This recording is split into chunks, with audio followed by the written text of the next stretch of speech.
घेतलं त्यापूर्वी महाराष्ट्रात गहू हा बेताचा असायचा. मॅक्सिमम ज्वारी, बाजरी, नाचणी ही आपल्याकडे महाराष्ट्रात जास्त पिकायची. जो गहू पिकायचा तो खपली गहू होता, काळा गहू होता. त्याचं उत्पन्न पण कमी होतं. त्यामुळे सणावाराला पुरणाची पोळी, पाहुणे आले तरच पोळी, किंवा उपास सोडायला चपाती खायची, शंकराला चालत नाही भाकरी. मला इतकं आश्चर्य वाटतं ह्या असल्या काही शब्दांचे. कुणी बघितलंय काय आहे? आणि जेव्हा मी गोकर्ण महाबळेश्वरला गेले माझ्या सासूबाईंना घेऊन आणि तो आत्मलिंगाला अभिषेक घालायला मला सांगितलं आणि एवढं मोठं ताट त्यांनी दिलं. त्या ताटात इतके धान्य कुठले कुठले होते. आवर्जून माझी नजर ज्वारीकडे गेली. म्हटलं माय गॉड आई, अहो ज्वारी शंकराला चालत नाही. पटकन सासूबाई म्हणल्या इथल्या शंकराला चालतं, कर्नाटकच्या शंकराला चालते, महाराष्ट्रातल्या शंकराला चालत नाही. It's a part of joking. पण त्यावेळी आपल्याला गव्हाचं उत्पन्न कमी असल्यामुळे फक्त कधीतरी आपण काळा गहू खात होतो. खपली गहू जर आठवत असेल तर बघा, त्याला कूस असायची, त्याला लव असायची, त्याच्यावर फायबर जास्त असायची. आणि असा गहू आपण घेत होतो. त्याच्यात ग्लुटेनिन नावाचा एक घटक नव्हता की जो मानवी आतड्यांकडे आता डायजेस्ट होत नाही. तुम्ही जे आता सिहोर, लोकवन आणि कुठले कुठले गहू खाता, हे सगळ्यामध्ये ग्लुटेनिन नावाचा एक घटक आहे की जो आपल्या आतड्यांकडून डायजेस्ट होत नाहीये. आणि मग असं अनडायजेस्टेड ग्लुटेनिन हे तुम्हाला इन्फ्लमेटरी ऍक्शन करतं, इन्फ्लमेटरी सूज आणण्याचं काम करतं. ही सूज कुठं कुठं येते? तुमच्या वाहिन्यांना आतमधून येते. आणि कुठल्याही ब्लॉकेजेसची सुरुवात ही इन्फ्लमेशनने होत असते. मग बघा आजकालचे तुम्ही आजकालच्या हे पण म्हणतात मी व्यायामाची थोडी भुकती आहे, मला मॅनी आहे म्हणलं तरी चालेल. गजानन महाराजांची मी भक्त आहे. वयाच्या 8वीला असल्यापासून मी एकासनी पारायण वगैरे सगळं करते. माहित नाही आई करायची, तिचं बघून बघून शिकले. पण जेव्हा जेव्हा मी दरवर्षी वारी करते, जशी जमेल त्या पद्धतीने करते, पण वर्षाला मी कंपल्सरी जाते शेगावला. मी जाताना नेहमी शूज माझ्या सोबत ठेवते. मला कुठेही उतरू देत, गजानन वाटिकेच्या इथे उतरू देत, नाही तर रेल्वे स्टेशनवर उतरू देत, जशी मला कुठली अवेलेबिलिटी होईल तशी तिथून मी माझे शूज घालते आणि जॉगिंग करत जाते. कधी कधी माझा नवरा म्हणतो तुझे जर पेशंट असतील आणि बघितले तर अरे इट्स अ आयडॉल फॉर हिम, त्यांच्यासाठी आयडॉल आहे की त्यांचे डॉक्टर स्वतः एवढे एक्सरसाइज करतायत, काय त्याच्यात लाजण्यासारखं आहे? कुठंही जावा तुमचे शूज तुमच्या सोबत पाहिजेत. जसं तुम्ही गोळी बरोबर घेता किंवा हे करता, ह्या सगळ्या गोष्टींच्या मध्ये एक्सरसाइजच्या बाबतीत सांगायचं हे झालं तर व्यायाम हा जीवनाचा अविभाज्य घटक म्हणून आपण बघतो. ही सूज कमी आणण्यासाठी जे जे काही प्रयत्न आहेत ते सगळे मी तुम्हाला सांगणार आहे. पण आजकालच्या ज्या तरुण मंडळींकडे जर तुम्ही बघितलं तर बघा, तुम्ही उठता बसता त्रास होतो गुडघ्याचा. आजकाल तुमच्या सुना मुली सांगत असेल आई ग कंबरच खूप दुखते. आजकाल होतच नाही. तुम्ही जेवढ्या स्पीडने काम करता, तुम्ही करता तेवढं सुद्धा काम आजकालच्या तरुण मंडळींना जमत नाही. मी एक्सरसाइजला सकाळी सकाळी जेव्हा निघाले होते, एका ठिकाणी मला आठवते अशा मिडल एजच्या महिला होत्या आणि त्यांच्या चर्चा चालली, कशाच्या आजकालच्या पोरी आलेत, आजकालच्या तरण्या झालेत बरण्या आणि म्हाताऱ्या झालेत हरण्या. मला वाक्य एवढं आवडलं, मी आवर्जून पुढे गेलेली, परत मागे आले, म्हटलं काय म्हणलात काकू, परत एकदा सांगा. अहो खरंच बोलले, आजकालच्या तरण्या झालेत बरण्यासारख्या नुसत्या बसून असतात, कुठे जात नाहीत, हलत नाहीत. आणि आमच्यासारख्या बघा म्हाताऱ्या कशा हरण्यांसारखे टनाटन टनाटन उड्या मारत जातात. बरोबर. सो हे जे काही आजकालच्या मुलींना होत नाही, दुखतंय, खुपतंय, हे होतंय, ते कुठंतरी ग्लुटेनिनचा एक्सेस इंटेक असल्यामुळे आहे. त्यामुळे गव्हाचं अन्न जेवढं कमी करता येईल तेवढं करा. ज्वारी, बाजरी, नाचणी तिन्ही समप्रमाणात एकत्र घ्यायची, त्याचं मिक्सिंग करा आणि त्याची भाकरी ही जास्तीत जास्त खायची.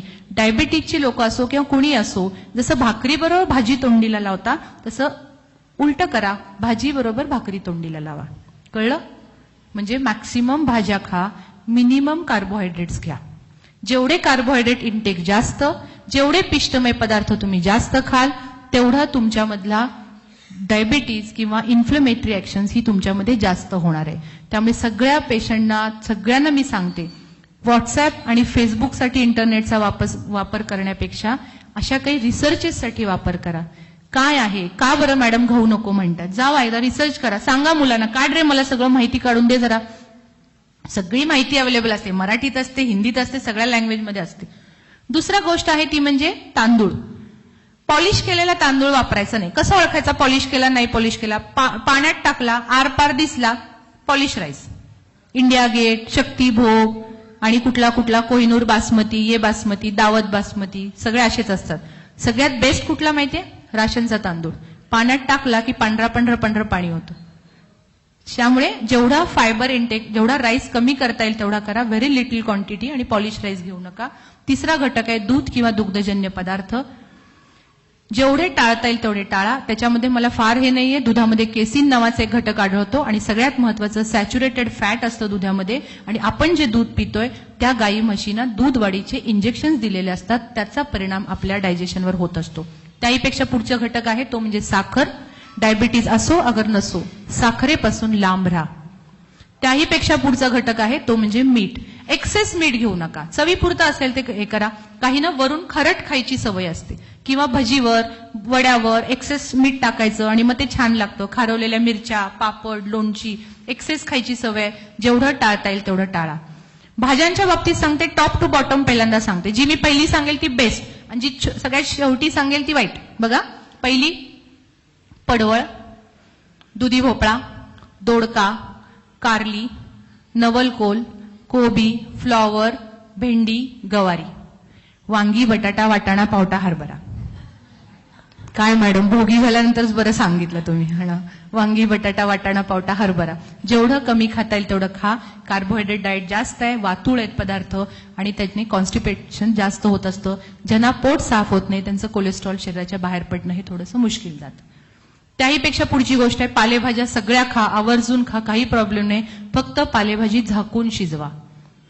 त्याहीपेक्षा पुढची गोष्ट, फक्त 5 फळं डायबिटीजच्या लोकांनी खायची नाहीयेत. आंबा, चिकू, केळी, द्राक्षे, सीताफळ, रामफळ, हनुमानफळ, सगळं आजकाल रामायण बाजारात मिळतं, ते खायचं नाही.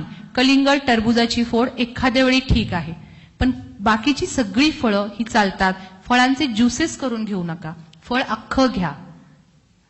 फळ अख्खं घेण्यामागं त्याच्यातल्या ज्या रेषा असतात किंवा तंतू असतात ते तुमचं फळांमधली साखर डायजेस्ट करण्याला मदत करत असतं.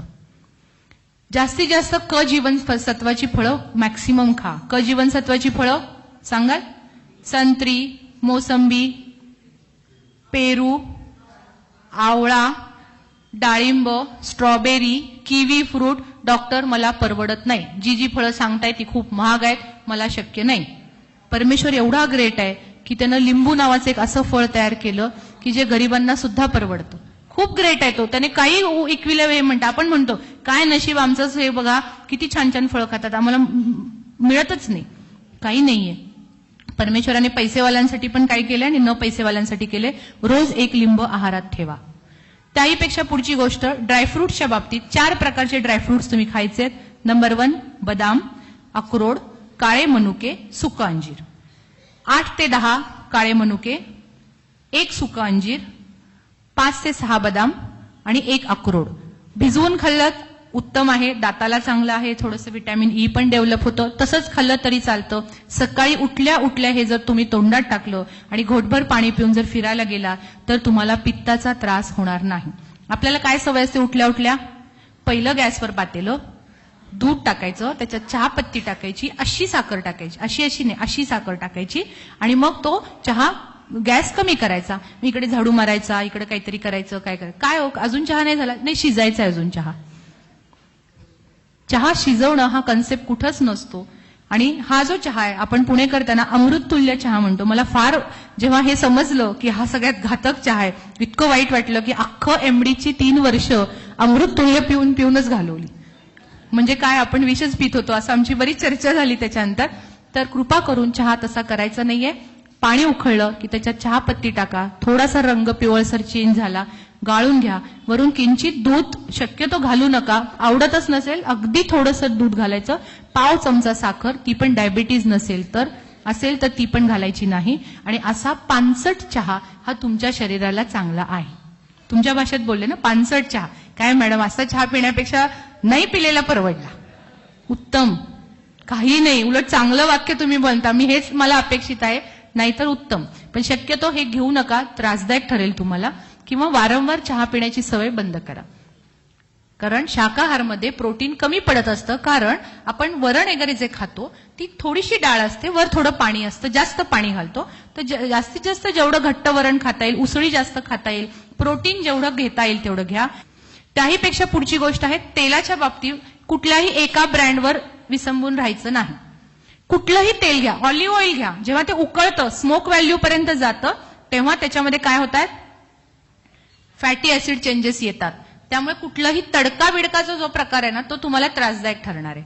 इंडियन वुमन्समध्ये बऱ्यापैकी असतं की गॅसवर कढई ठेवायची, तापवायची, तेल ओतायचं, अगं बाई लसूण चेचायचा राहिला, अगं बाई माझं कांदा चिरायचा राहिला, मग ते गॅस कमी करायचं आणि इकडं कटाकटाकटाकटा सुरू असतो, तोपर्यंत त्याच्यात किती फॅटी ऍसिड्स येतात. त्यामुळे तळलेले पदार्थ खाऊ नका. प्रत्येक 5 लिटर तेलामागे 1 लिटर मोहरीचं तेल वापरा, की जे चांगलं आहे. आणि शक्यतो कच्चं तेल जेवढं खाल तेवढे सांगते. जुना आहार लोकांचा असा होता की भाकरी, ठेचा कसा करायचा, त्यात भरपूर लसूण, कोथिंबीर, जिरा आणि मिरची, त्याच्यात कच्चं तेल घातलं जायचं आणि कांद्यासोबत ही भाकरी खाल्ली जायची. Am I right? हे मोस्ट एनर्जेटिक डाएट होता त्यांचा. आता ते लोक आता जर विचारलं तर काय म्हणतात, हा गरिबांचा डाएट आहे. तुमच्या माहितीसाठी सांगते, मिरची उत्कृष्ट अँटी कोलेस्ट्रॉल, अँटी कॅन्सराइज एजंट आहे. कच्चं तेल ओमेगा 3 फॅटी ऍसिड्स देणार आहे. कोथिंबीर, आलं, लसूण जे काय आहे ते पण अँटी कोलेस्ट्रॉल एजंट आहे. त्याच्यासोबत तुम्ही जी भाकरी खाता ती कार्बोहायड्रेट डाएट आहे, त्याच्यात ग्लुटेन कुठं नाहीये, ती एनर्जी भरपूर देते, ताकद वाढवते. आणि ह्या सगळ्या डाएटमध्ये फायबर कुठतरी हवंय म्हणून कांदा खाल्ला जातो. आणि आपण काय करतोय, सातारा रोड, सोलापूर रोड, इकडे नाशिक रोडला जाताना हॉटेल्स शोधून शोधून थांबतात. इथं पिठलं भाकरी काय सुंदर मिळते माहितीये, काय ठेचा असतो त्यांचा, मग घरी खावा ना. घरी खाणं म्हणजे जरा हेच ना, आपण थोडेच गरीब आहोत. आहे ही समाजातली आत्ताची अवस्था आहे.